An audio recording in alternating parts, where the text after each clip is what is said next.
Okay, so what happened after Tagalog became the basis for the national language?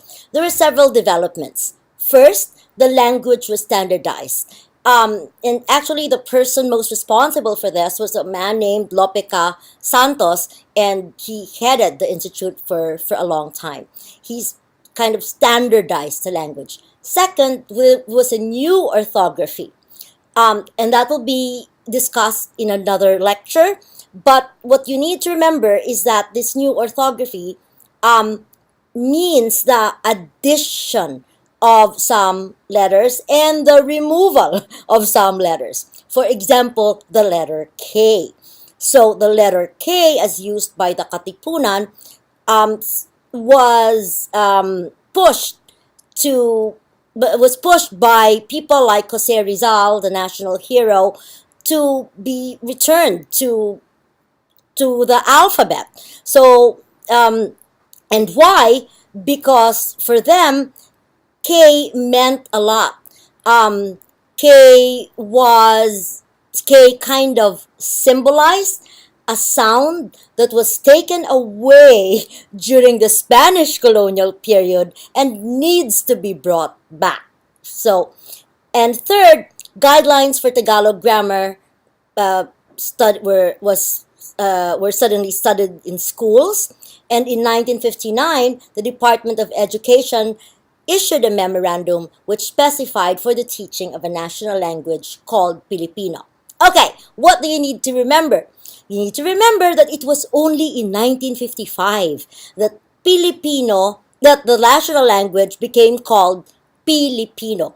Before that, people just referred to it as Tagalog.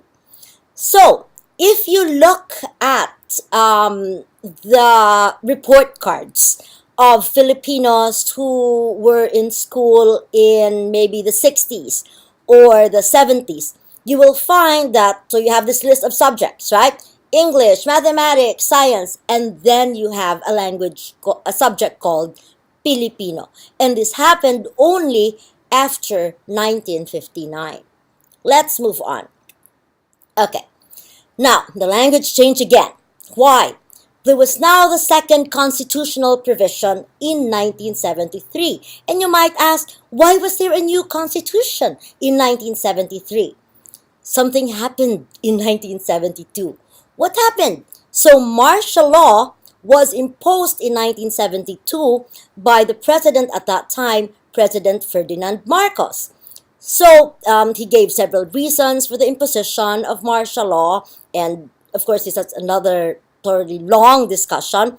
But suffice it to say that he wanted to lengthen his term as president, and martial law gave him the powers to dissolve Congress and the Senate and have a new body to draft a new constitution which his um, would justify his role as president for a long time.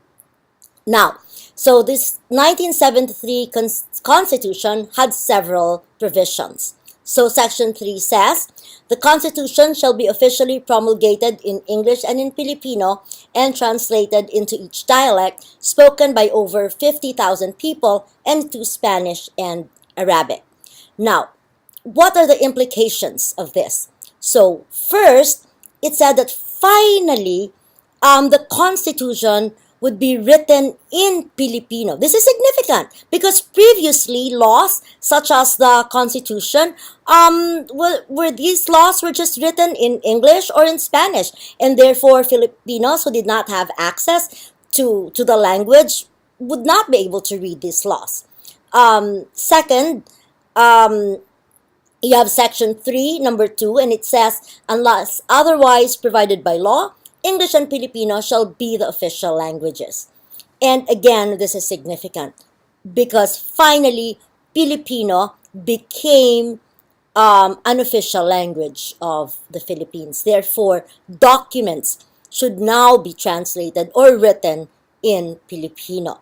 Also, we need to remember that this is the very first time that the name of the language, Filipino, is being referred to in a constitution. Because if you look back at the 1935 Constitution, you don't find that word Filipino.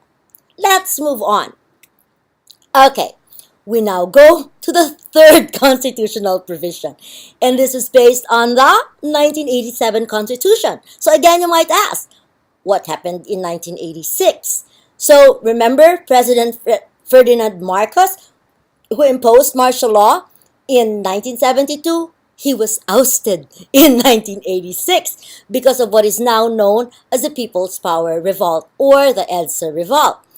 And so the new president with the new revolutionary government, Corazon Aquino, convened people again to draft the 1987 Constitution.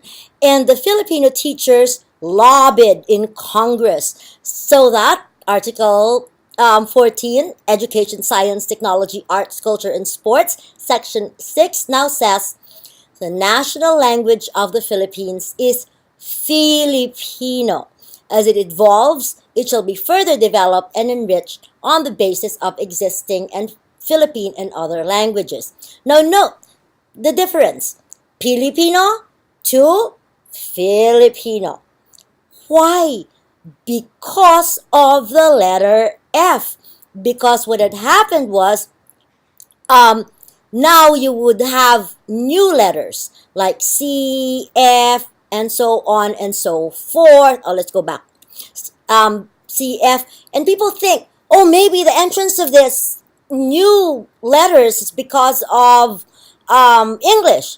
But no, it's really all because other languages in the Philippines, Ivatan, for example, has C and J and so on and so forth. So in an ideal world, what people wanted to happen was that Filipino would be based not only on Tagalog, but also it would be based on other languages.